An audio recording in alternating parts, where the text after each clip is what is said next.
Para ulama berbeda pendapat. Ada yang mengatakan menyentuh wanita yang membatalkan wudu dalam mazhab Maliki dan Hambali adalah menyentuh wanita dengan syahwat, itu membatalkan wudu.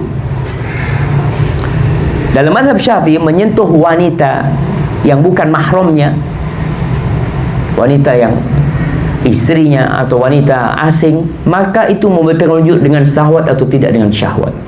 Adapun dalam mazhab Hanafi tidak membatalkan wudu, dia berpendapat enggak.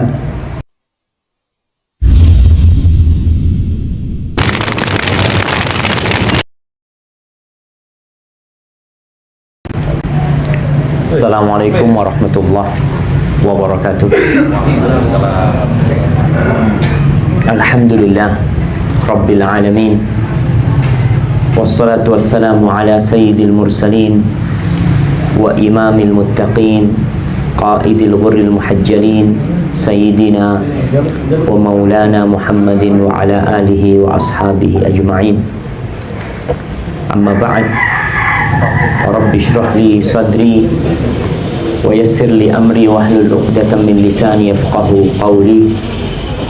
Jamaah rahimakumullah, pada sore hari ini, tepatnya tanggal 20 Muharram 1439 Hijriah, di rumah akhina Sa'id bin Ali Basalamah hafizahullah tabaraka wa ta'ala, kita kembali mengkaji tentang kitab Al-Wajiz yang berkaitan dengan fikih yang sesuai dengan Al-Quran dan Sunnah. Pada kesempatan yang lalu kita telah membahas tentang yang menjadi furudul wudu. Soundnya nggak bunyi, Masya Allah. Bukan ustadznya yang salah ya, coba.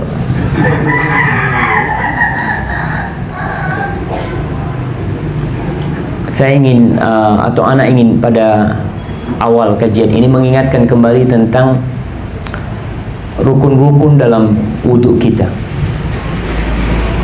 yang menjadi kesepakatan para ulama adalah 4 rukun wudhu. Nah, coba antum sebutkan rukun wudhu yang wajib dalam wudhu itu apa saja? Yang wajib menjadi kesepakatan para ulama. Antum katakan niat. Bismillah. Membasuh muka, basuh tangan sampai siku, mengusap kepala, pentil daun telinga. Berapa kali mengusap kepala? 1 kali. Tak boleh 2 kali. 1 kali. Ada yang mengatakan bisa 2 sampai 3 kali. Baik, 1 kali, 2 kali atau 3 kali. Baik. Kemudian kaki 1 kali sambil dibasuh. Membasuh kaki. Membasuh kaki. Baik, barakallahu fikum. Ada yang mengatakan harus tertib. Ya. Nah, tapi Syekh Abdul Azim tidak berkata tertib. Beliau berkata muwalah. Muwalah itu artinya apa? Pemakaian kanan. Muwalah itu nyambung, tidak ada jeda, berturut-turut. Baik, Anda ingin mengingatkan karena kita di Indonesia mazhabnya Syafi'i, ada 4 rukun yang sepakat para ulama, yaitu yang di surat Al-Maidah: membasuh wajah, membasuh tangan sampai siku, mengusap kepala, membasuh kaki sampai mata kaki. Ini disepakati oleh semua ulama. Terjadi beda pendapat dalam mazhab Hanafi. Mereka menyebutkan hanya 4 yang fardu, sisanya sunnah. Hanya 4 yang fardu, sisanya sunnah. Niat juga sunnah dalam mazhab Hanafi. Yang lainnya kumur-kumur, istinsyak, tertib, berturut-turut, semuanya itu sunnah. Mengusap kepala seluruh kepala, buat mereka cukup mengusap kepala itu rubu' 1/4, sisanya sunnah. Mengusap kedua telinga itu sunnah. Itu dalam mazhab Hanafi. Dalam mazhab Maliki mereka menambahkan niat. Dari 4 tadi mereka menambahkan niat, lalu mereka menambahkan untuk menggosok. Jadi bukan sekedar basah tapi digosok. Kemudian ditambah lagi yang ketiga berturut-turut. Tapi tidak harus tertib. Tertib buat mereka sunnah. Bisa jadi orang wudhu mulai dari kaki. Nah, ini pendapat, anak katakan pendapat, dan ini pendapat Syekh Abdul Azim yang mengatakan tidak harus tertib juga. Kemudian sisanya sunnah. Dalam mazhab Syafi'i, mazhab yang dianut oleh masyarakat muslim di Indonesia dan kita termasuk dari mereka, mereka menambahkan 2 yang termasuk wajib wudu. Dari 4 hal mereka menambahkan niat dan tertib. Jadi niat dan tertib dalam mazhab Syafi'i harus. Jadi kalau antum wudu di masjid mulai dari kaki dulu akan diingkari oleh orang masjid. Ki mazhab opo iki? Anyar meneng. Apalagi yang mempraktekkan sing jenggoten. Ini tambah. Maka kita perlu memperhatikan. Jangan mau tampil beda. Syekh Abdul Azim walaupun tidak mengatakan tertib itu sebagai rukun, tapi mengatakan itu sebagai sunnah. Kita tetap berusaha untuk mengamalkannya. Jangan sampai karena kita ingin tampil beda, kita wudhu tanpa tertib. Sisanya menurut mazhab Syafi'i sunnah. Kumur-kumur sunnah, mengusap semua kepala sunnah, mengusap telinga sunnah, berturut-turut termasuk sunnah. Adapun dalam mazhab Hambali, dan itu yang dibaca sebenarnya, dimasukkan niat. Yang kedua, kumur-kumur dan istinsyak bersama menyuci wajah. Yang ketiga, dalam mazhab Hambali harus tertib. Dan yang keempat, harus berturut-turut. Yang kelima, mengusap kepala, mengusap telinga bersama kepala. Mereka memasukkan, dan itu sudah dibahas oleh Syekh Abdul Azim, di mana Nabi SAW mengatakan al-udhunani minar rais, minar ras. 2 telinga termasuk bagian kepala. Barakallahu fiik. Tapi sekarang kita akan berbicara tentang hal-hal yang membatalkan wudu. Di sini Syekh menyebutkan beberapa perkara yang membatalkan wudu.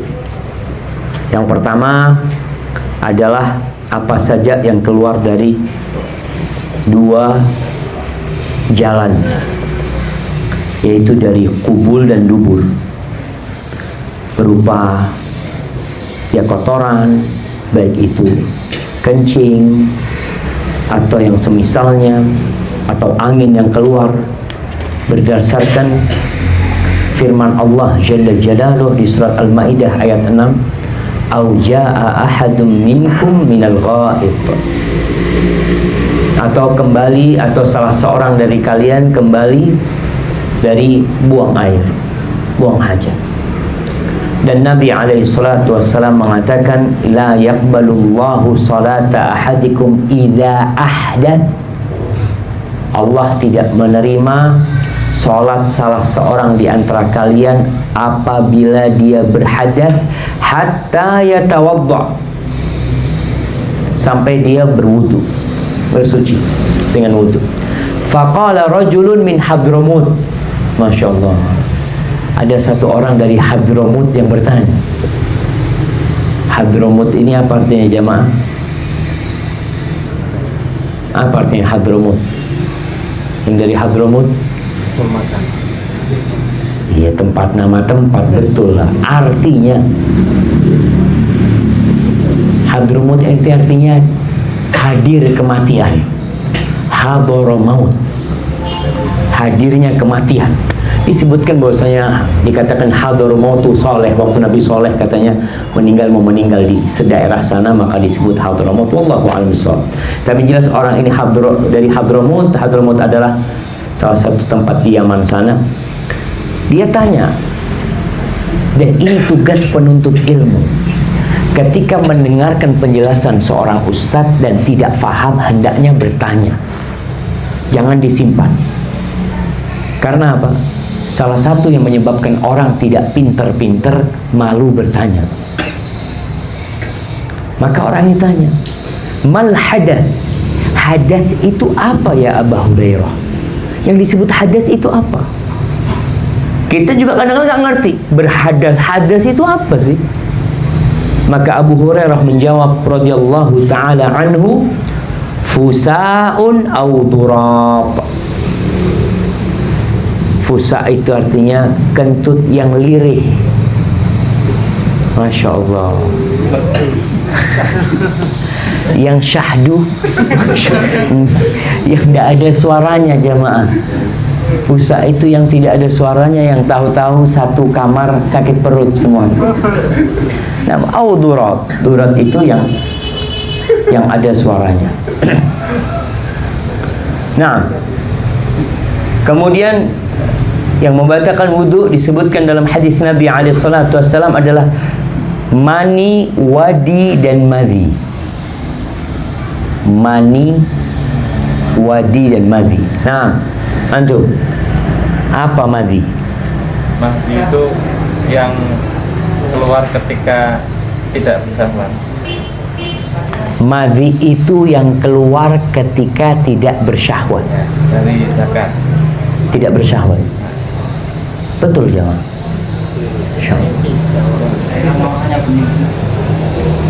Kalau madhi bening. Nah, lengket. Sebelum mani. Nah. Tapi kalau wadi setelah kencing. Nah, wadi. Disebutkan di sini dari Ibnu Abbas radhiyallahu taala anhu, al-mani wal wadi wal madhi, amma al-mani fa huwa alladhi minhu al-ghusl. Mani yang wajib mandi. Wa amma al-wadi wal madhi fa qala ighsil dhakarak aw madhakiraka wa tawadda wudu'aka lis-shalah. Kalau yang keluar itu madhi atau wadi, ini penting jamaah. Kenapa penting? Kita ini ada orang yang sholat puluhan tahun mungkin nggak diterima sholat. Gara-gara keluar wadi dia anggap biasa aja. Padahal itu membatalkan wudhu kita. Dan Nabi alaihissalatu mengatakan, cucilah kemaluanmu, kemudian wudhumu untuk sholat. Baik, ini sepakat para ulama kalau itu membatalkan wudhu. Bagaimana kalau yang keluar dari kemaluan itu batu atau cacing? Membatalkan wudhu atau tidak? Sebagian ulama mengatakan membatalkan. Pokoknya yang keluar dari sana membatalkan wudhu. Betul, ada anak-anak yang cacingan mungkin. Bapak-bapak cacingan ada nggak? Mungkin ada. Baik. Kalau keluar sesuatu dari selain dua jalan tersebut, membatalkan wudhu atau tidak? Seperti ada orang yang kencing tidak dari kemaluan. Kan ada orang yang operasi. Oh, kateter. Apa? Kateter? Selang. Bukan. Jadi kemaluannya nggak bisa mengeluarkan kencing, akhirnya dibikin saluran jalan seperti itu. Maka itu pun membatalkan wudhu kalau keluar dari sana. Tapi yang kedua, tidur pulas sampai tidak tersisa sedikit pun kesadarannya, baik dalam keadaan duduk yang mantap di atas tanah. Ini menyelisih pendapat Syafi'i. Dalam pendapat Imam Syafi'i, kalau duduk yang paten, yang nggak gerak, itu tidak membatalkan wudhu dalam mazhab Syafi'i. Tapi Syekh berpendapat pokoknya tidur yang pulas, mau duduk, mau berdiri, mau sujud. Kadang-kadang ada orang sujud, Masya Allah, sujud tidur sampai imamnya assalamualaikum. Lalu ketika imam assalamualaikum, dia tahu-tahu langsung at-tahiyat assalamualaikum juga. Nah, menurut pendapat yang rajih, memang ada pendapat yang mengatakan tidur dalam posisi sholat itu tidak membatalkan wudhu. Tapi jamaah, kalau kita ngelihat illah atau alasan kenapa tidur itu membatalkan wudhu, bukan karena tidurnya sebenarnya, tapi karena hilangnya kesadaran. Yang kalau orang kehilangan kesadaran, maka dia bisa jadi berhadas tanpa sadar.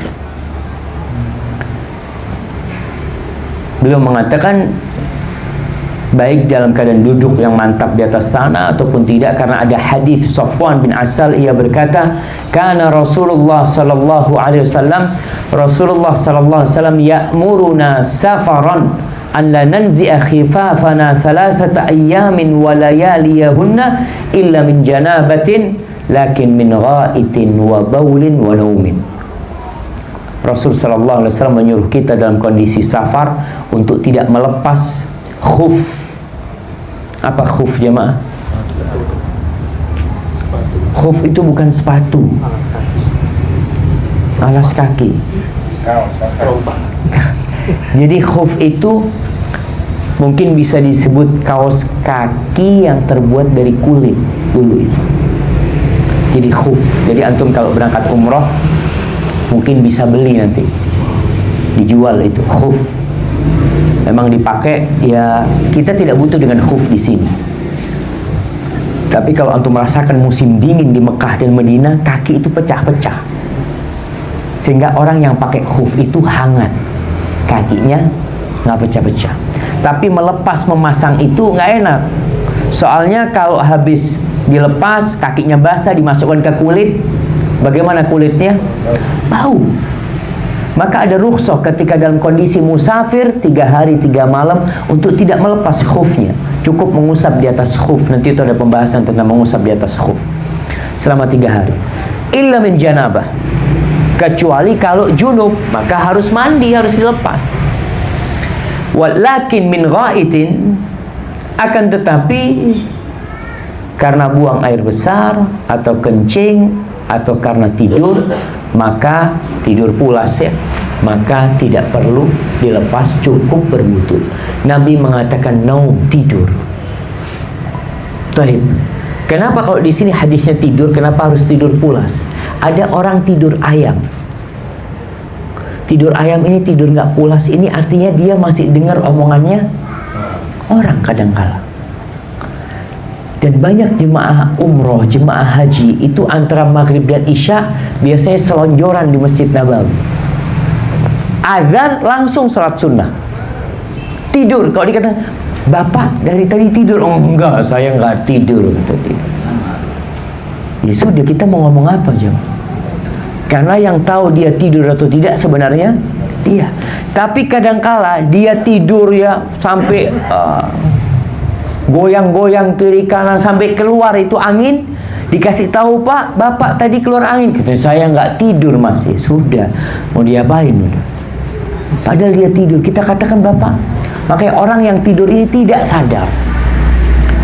Kemudian dalam hadis Nabi Muhammad SAW menyamakan antara tidur nyenyak dengan kencing dan buang air besar sebagai pembatal wudu.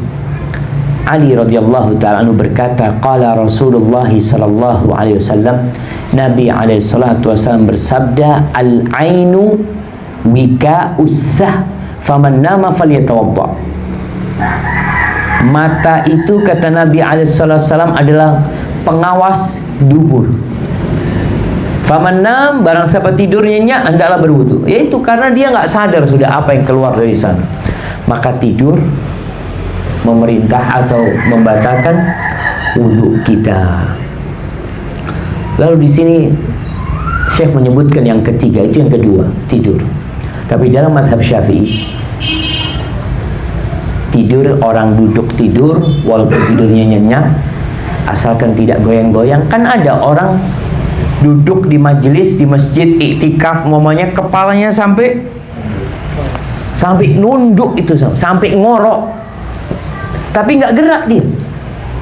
Maka dalam mazhab Syafi'i dianggap tidak membatalkan wudu, asalkan memang seken duduknya itu jamaah. Tapi kalau tidurnya selonjoran, sudah wudu. Ingat, asalkan tidurnya pulas. Tapi kalau dia nggak tidur, artinya kadang-kadang orang Kalau lang Thailand, Ustaz. Tahu lang Thailand ya, Mak? Iya, jadi dia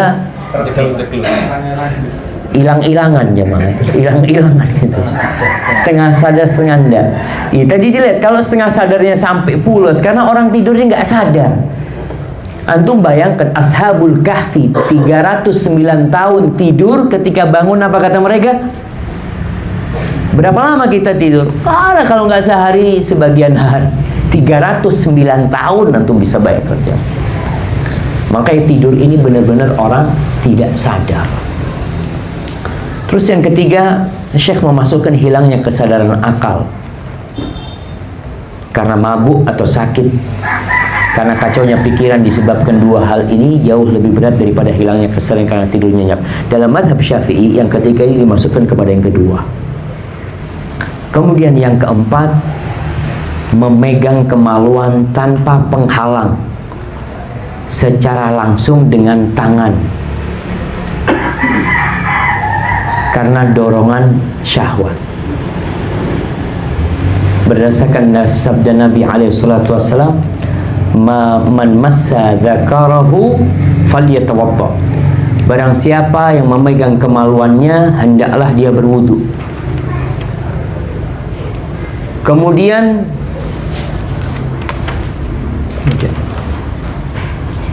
baik. Dan sabda Nabi SAW, Nabi pernah ditanya oleh orang Badui. Nanti anak akan sampaikan perbedaan pendapat di antara ulama. Kita selesaikan pendapat Syekh terlebih dahulu. Ada orang Badui yang tanya, ya Rasulullah, aku pegang kemaluanku, aku harus wudu enggak? Nabi mengatakan, hal huwa illa bid'atun minka. Kemaluanmu itu adalah bagian dari tubuhmu. Artinya tidak membatalkan wudu.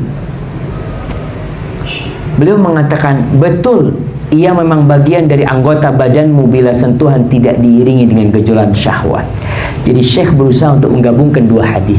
Satu hadis menyatakan bahwasanya menyentuh kemaluan membatalkan wudu. Tapi ada hadis lain yang mengatakan itu adalah bagian dari tubuhmu. Sehingga Syekh berusaha untuk mengambil dua hadis ini, menggabungkan.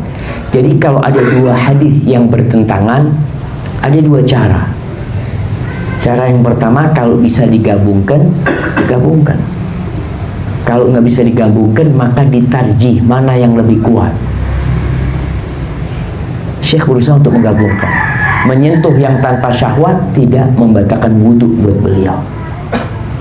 Maka di sini beliau mengatakan, bila sentuhan tidak diiringi dengan gejolak syahwat, karena sentuhan model seperti ini sangat memungkinkan disamakan dengan menyentuh anggota badan yang lain.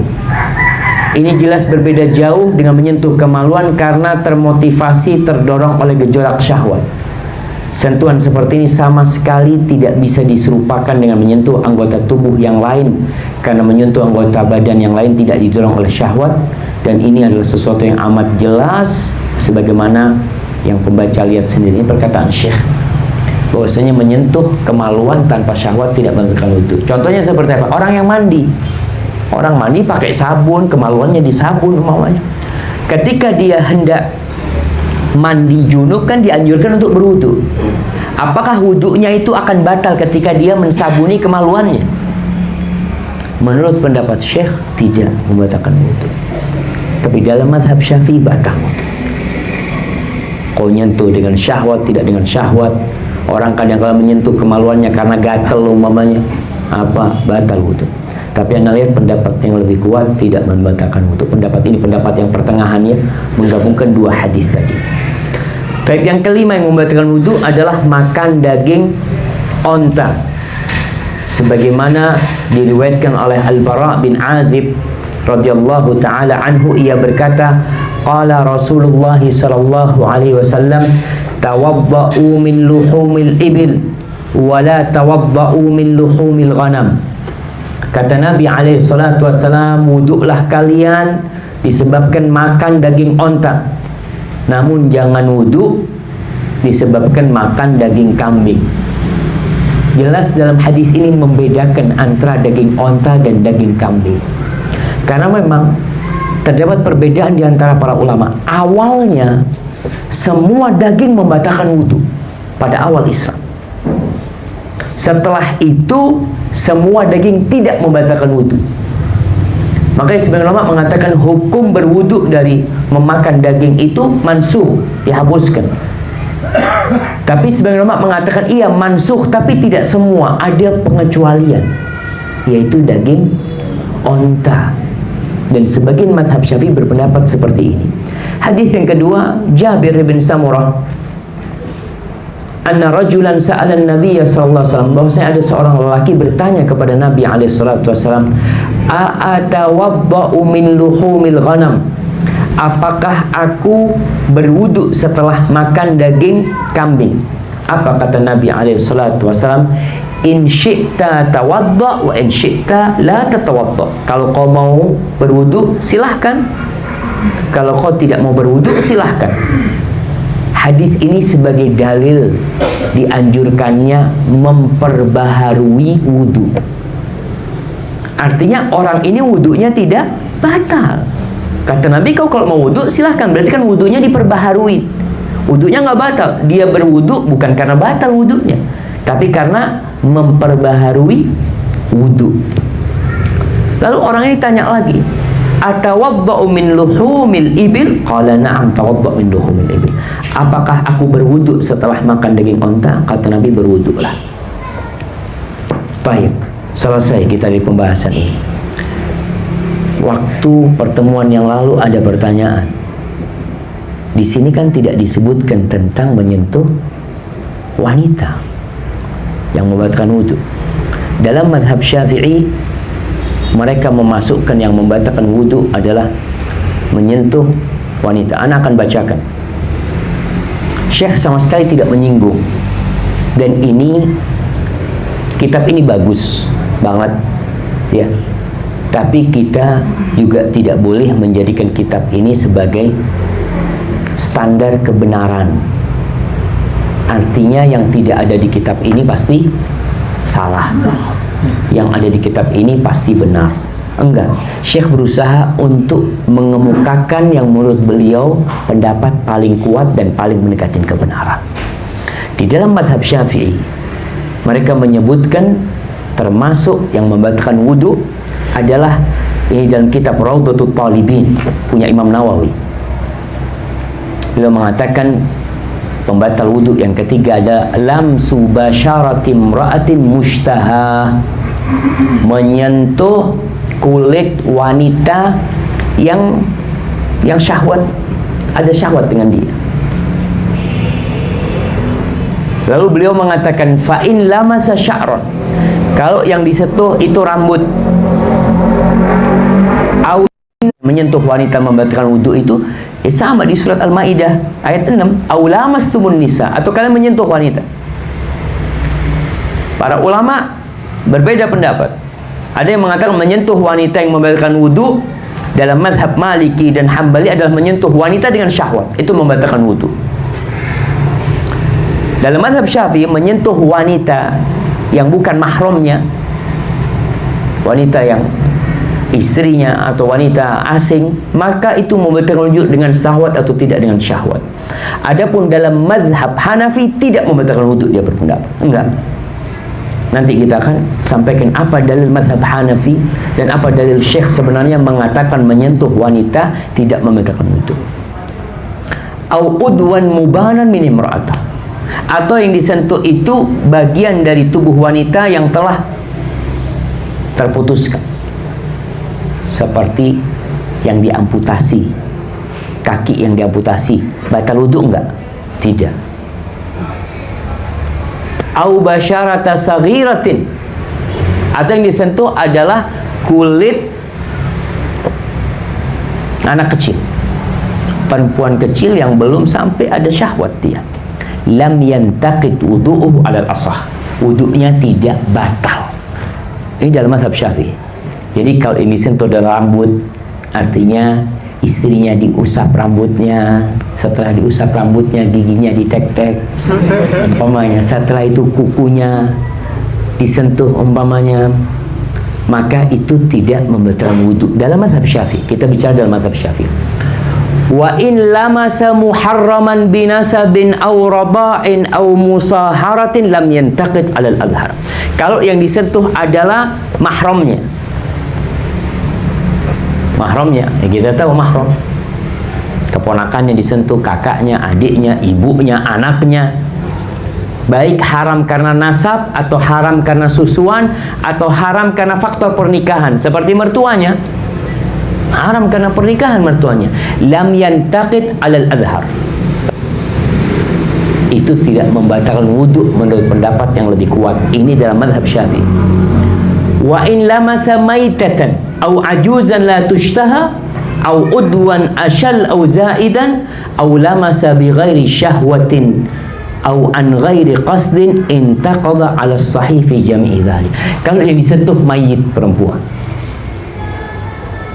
atau wanita tua yang tidak ada syahwat atau bagian tubuh yang lumpuh atau bagian tubuh yang lebih. Kadang-kala ada orang jarinya 6 atau dia menyentuh tanpa syahwat atau nyentuhnya juga nggak sengaja.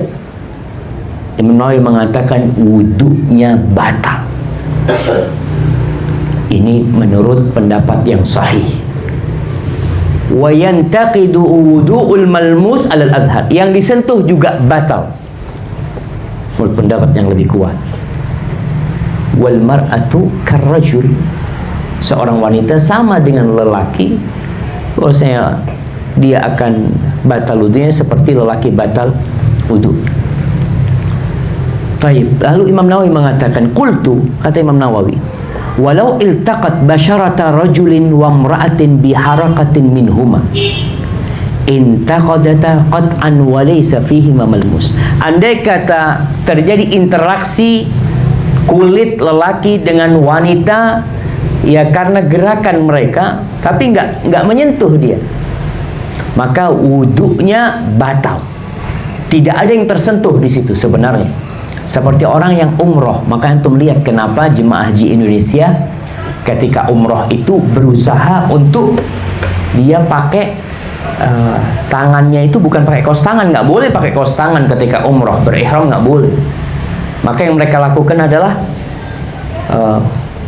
menutup seperti kaos tangan separuh ya, punggung tangannya, karena itu bisa tersentuh dan buat mereka akan membatalkan wudhu. Walaupun akhirnya sebagian ulama Syafi'iyah memberikan dispensasi kepada orang yang umroh untuk pindah madhab. Jadi kalau umroh pindah madhab. Soalnya apa? Kalau setiap tersentuh batal, berapa kali wudhu jamaah, mari-mari tawaf ya akhirnya. Ini seperti itu. Baik. Walau lamasah syekh al-faqidu lisyahwa syabatan. Kalau menyentuh orang tua, orang sepuh menyentuh, orang sepuh nggak ada syahwat sudah, dia menyentuh pemuda atau pemudi. Awalama satil faqidah lisyahwati syaban, atau sebaliknya, wanita sepuh yang nggak punya syahwat menyentuh pemuda, maka wudhunya batal.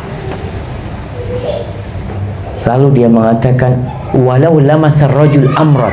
Bagaimana kalau menyentuh lelaki amrod yang nggak ada jenggotnya, yang ganteng dia, menyentuh dengan syahwat? Terjadi kadang-kala.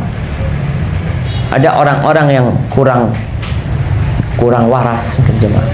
Iya, dia senang sama bocah-bocah yang bersih, yang apa, lalu dia sentuh, batal nggak wudunya? Jemaah, tidak batal. Karena dalam ayat itu jelas aulamastumun nisa, wanita yang maksud. Ini pendapat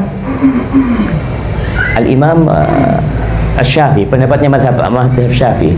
Lalu mengatakan, hal lamasa muharraman au ajnabiyya fa muharram. Kalau dia ragu, yang aku sentuh itu mahramku atau bukan tadi ya, maka mahramnya yang disentuh.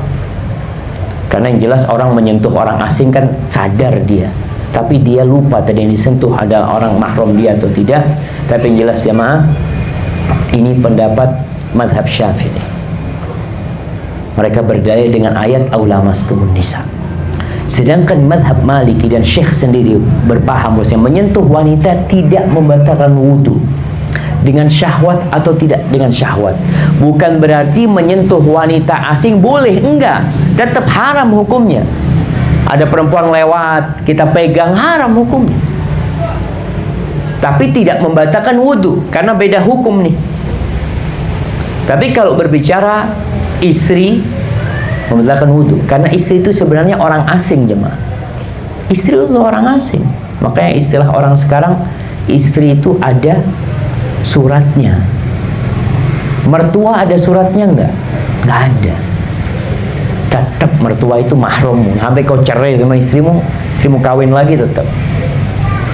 Maka pendapat yang lebih kuat ana lihat bahwasanya menyentuh wanita tidak membatalkan wudu. Apa dalilnya? Dua dalil. Yang pertama, hadis Aisyah radhiyallahu taala anha bahwa Nabi alaihi salatu wasallam mencium salah satu istrinya, kemudian beliau sholat tanpa wudu. Bagaimana madhab Syafi'i menanggapi hadis ini? Mereka mengatakan mungkin mencium di balik cadar, kan nggak kena langsung. Ya mereka berusaha, artinya ingat jemaah, para ulama itu kita husnudzon sama mereka.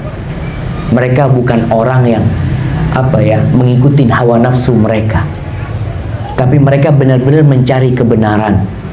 Sehingga kalau dengan ijtihad mereka sampai kepada pendapat membatalkan, ya kita hargain. Al-Imam Syafi'i, kita tahu keilmuan beliau.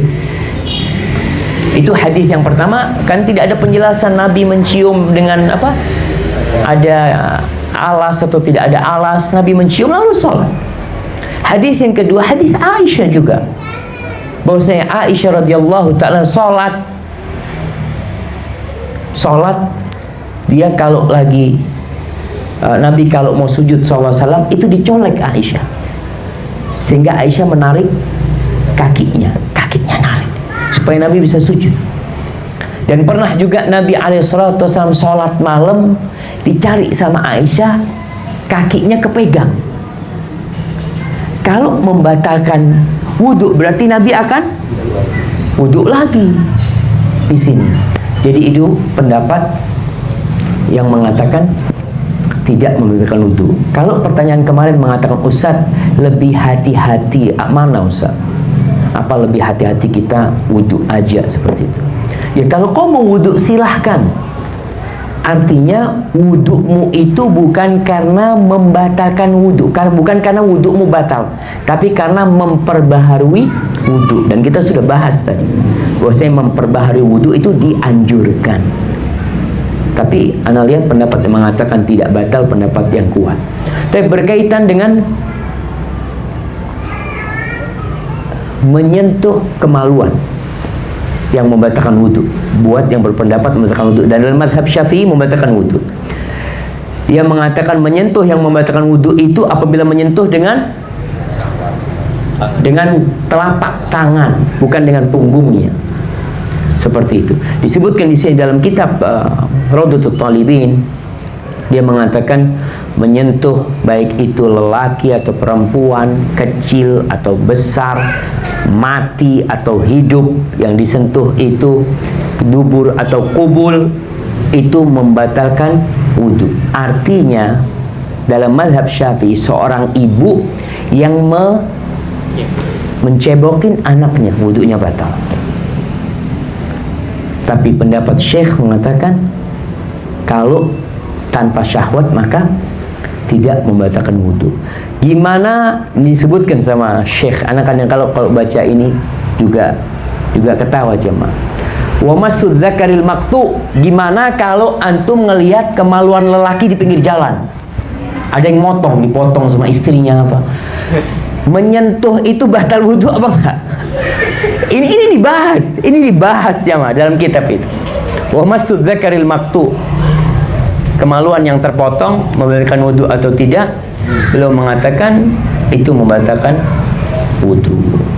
Itu berpendapat dalam mazhab Syafi'i. Tapi kembali yang saya sampaikan tadi, apa yang diucapkan oleh Syekh ini pendapat yang kuat berdasarkan dalil-dalil yang kuat, walaupun pendapat yang diungkapkan dalam mazhab Syafi'i juga pendapat yang perlu dipertimbangkan. Sehingga penuntut ilmu ketika mendapati perbedaan pendapat seperti ini, dia kalau memang bisa mengkaji, dia mengkaji. Artinya ana mau baca lagi nah. Tapi kalau dia, Ustaz, nggak mungkin mengkaji Ustaz, karena kemampuan waktu juga tidak punya. Maka apa yang harus dilakukan oleh dia? Ya dia lihat, dia bertanya kepada Ustaz yang menurut dia berilmu dan dia tenang dengan jawaban Ustaz itu, dia amalkan, cukup. Allah mengatakan fas'alu ahla dzikri in kuntum la ta'lamun. Dalam masalah ini hilangkan yang namanya fanatisme. Karena kalau sudah kelompok, ya yang mazhab Syafi'i akan mengatakan sudah pendapat Imam Syafi'i pasti paling benar. Baik. Yang mazhab Hambali akan mengatakan yang enggak lah. Imam Ahmad yang seperti kita sampaikan sebelumnya, Imam Ahmad adalah last edition, edisi terakhir. Karena Imam Ahmad gurunya muridnya Imam Syafi'i, berarti dia telah menyerap ilmu Imam Syafi'i dan ilmu ulama yang lain, akhirnya jadi mazhab Hambali. Seperti itu. Kita tetap menghargai para ulama. Ini yang berkaitan dengan pembatal wudu. Baik. Ada pertanyaan, apakah keputihan yang keluar dari wanita itu membatalkan wudu atau tidak? Yang pertama yang perlu dibahas, apakah keputihan itu najis atau tidak? Ada yang mengatakan nggak najis, tapi membatalkan wudu karena keluar dari kemaluan. Artinya tidak najis. Seorang wanita yang mendapati basah di celananya umpamanya, maka itu tidak najis kalau itu keluar dari rahim memang, tapi tetap membatalkan wudu karena keluar dari dua jalan tersebut. Hadza wallahu a'lam bishawab. Mungkin itu yang bisa kita kaji pada kesempatan kali ini.